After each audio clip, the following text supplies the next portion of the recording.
Hello there, this is Cridical from Cridical Media, just taking a look at Image Comics' deluxe hardcover release of Geiger, from Geoff Johns, Gary Frank, Brad Anderson, and complemented by Rob Lee.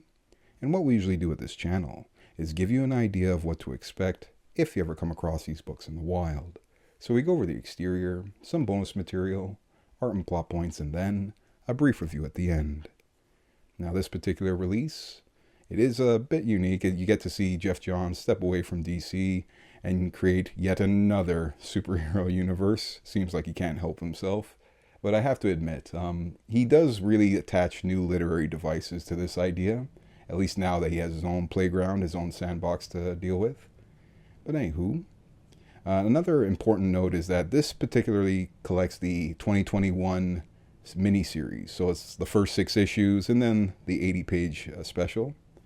But of course, with Image Comics, whenever they release a deluxe, it's even bigger than the big twos, like Marvel Oversize or DC Deluxe editions. Marvel, for the love of God, just start calling them deluxes, please. But anywho, you kind of see what I mean here. I have, ironically, the same writing team, their version or their take on the New 52 version of Captain Marvel, Shazam. Thank God he's back to being called Captain Marvel again. But anywho, aside from that, in terms of the way we walk around the exterior here, it is a very prominent cover design. I mean, yeah, it seems simplistic, but I don't know. It has a lot of, emphasis toward it. A nice little gloss on the actual Hazard logo there. Typical with Image releases, a nice flat design on the spine. And a very, par for the course exterior. No, it's not dirty. That's actually a part of its aesthetic there. So pretty impressive. But in terms of bonus material, it is quite hefty. And the one thing I definitely appreciate about this version of bonus material is it actually has a little bit of story elements in it. So you get a little bit more meat and, it helps fill in some blanks. So it gives you this initial timeline here. The story predominantly takes place in this latter part of it. But you kind of see this, universe that, Geoff Johns is kind of working on. Personally, I love Junkyard Joe. He actually makes an appearance in this series as well. But you'll kind of see what I mean where, there's a little bit of story elements actually in, the bonus material. It's pretty nifty in that sense. But of course, you are getting your typical fare with, of course, variant covers. The character's design reminds me a lot of Blight from the Batman Beyond story. I think that guy's name was, Derek Powers or something. Him and Barney, that's pretty sweet to see. Personally, I'm always a sucker for Jerry Ordway. Yeah, there he is. Go figure. The page is kind of creased already because I've been looking at this one quite a bit. But yeah, I can't help it. Jerry Ordway, his whole connection with the whole Captain Marvel universe, I'll always love him for that. But yeah, pretty nifty designs nonetheless. But anywho, new book, new glue. Don't worry, that's going to get taken care of pretty soon. But in terms of art and plot points, once again, I should mention, this is from the 2021 miniseries, just to kind of alleviate any confusion, because ironically, Geiger now is a main series for Image Comics, and they relaunched it, #1, 2024. So the reason why I bring it up is because this book, its indicia, doesn't actually describe that, which is, I think, a pretty important point, especially with 2 different issues called #1. So it doesn't say the 2021 version, but just be aware of that. That's what you are getting in this particular release, which is the introduction and perfect introductory story to this. And I even bring this, this previous Shazam book here, because Geoff Johns and Gary Frank pretty much use a very similar style of storytelling. It's very cinematic in its approach, right? So just to give you an idea of the world that they're in, it is yet another dystopian wasteland. It's very akin to Fallout. As a matter of fact, I find that this book has a lot in common. I almost joke that Geoff Johns, he must have just finished playing one of the Fallout games and just figured he had his own little story to tell in this universe, so here it is. And it just kind of gives you, introduces you right off the bat to the, the heart of this character, Tariq Geiger. Just a man trying to save his family from some war that's about to kick off, nuclear fallout's about to happen, tries to get his family into a shelter and all that jazz, and, things kick off as they do, right? I just love the humanity of this character. He's very, very likable, let's just put it that way. But yeah, it just kind of flashes forward. It's the wasteland days. People can't be outside without radiation suits and whatnot, with the exception of the titular character. And what an awesome introduction to him. He almost has this like Black Adam kind of look to him at first. Pretty awesome, with the whole cape design and the silhouette. Pretty decent. And yeah, you're kind of just introduced right off the bat of how this character works. He has these, uranium rods in him. When he has them in, he's stable. When he doesn't, you kind of get the more, I guess, what's the word?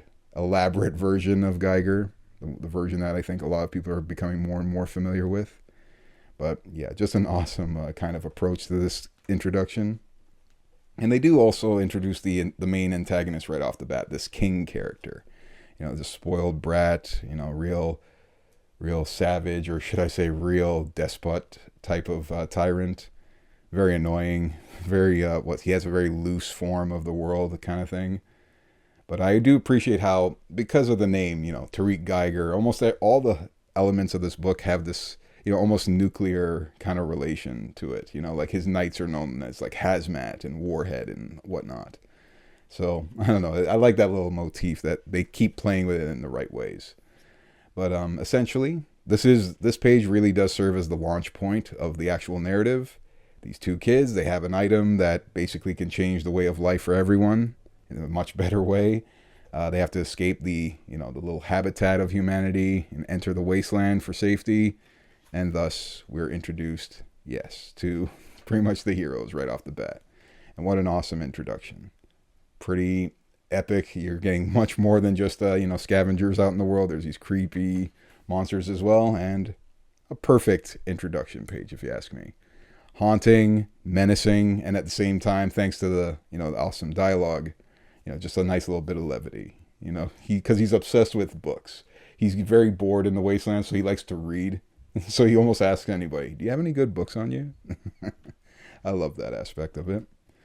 But yes. Aside from that, and this awesome detailed work from Gary Frank, I have to admit, it's a lot of, as I mentioned, he has a lot of humanity for a character who has this very menacing appeal, And one other aspect I love about it, I've mentioned it before, how Geoff Johns and Gary Frank really did use a lot of elements from, their past workings, where, yeah, their books tend to have a very cinematic quality to them.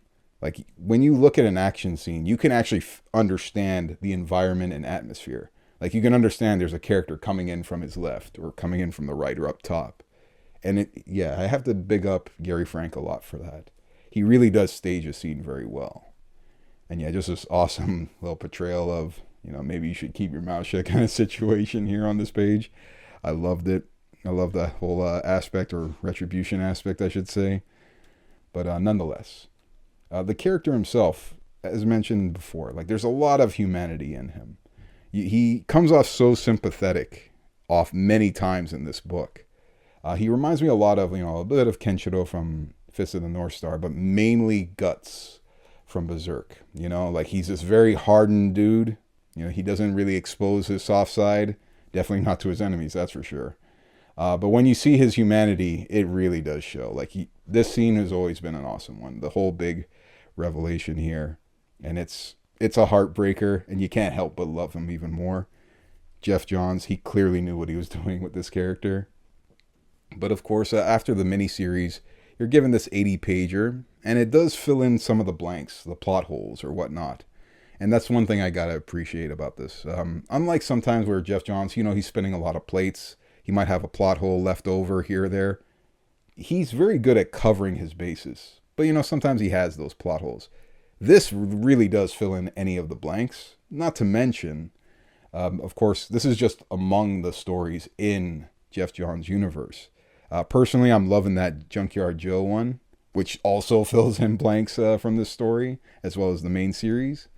But yes, very much appreciate the approach to this. Yeah, the whole Bonnie Borden even aspect of it as well. Just, finishing up that storyline. But, as usual with an 80-pager, you're getting, like, other creatives. Personally, Brian Hitch, Pornsnack Pichetshow from The Good Asian, Tomasi from Batman and Robin. Those are just some of the standouts there. But I like how, as usual with Image, they'll give, like, one issue of true, pure, diverse storytelling. I definitely appreciate that. But nonetheless, it's no longer about me at this point. This story, I wouldn't be surprised if it ends up as some sort of mini series or film one day. As I mentioned, it has a very cinematic appeal and a very lovable character. I have to big up Image for allowing this creative, Geoff Johns, to finally maybe jump out of DC for a bit and maybe start building a new world. Definitely appreciate the approach to this narrative. But it's no longer about me at this point. Hopefully you folks have your own opinion, and I wouldn't mind seeing them in the comments down below. As always, y'all folks take care and enjoy the rest of your day.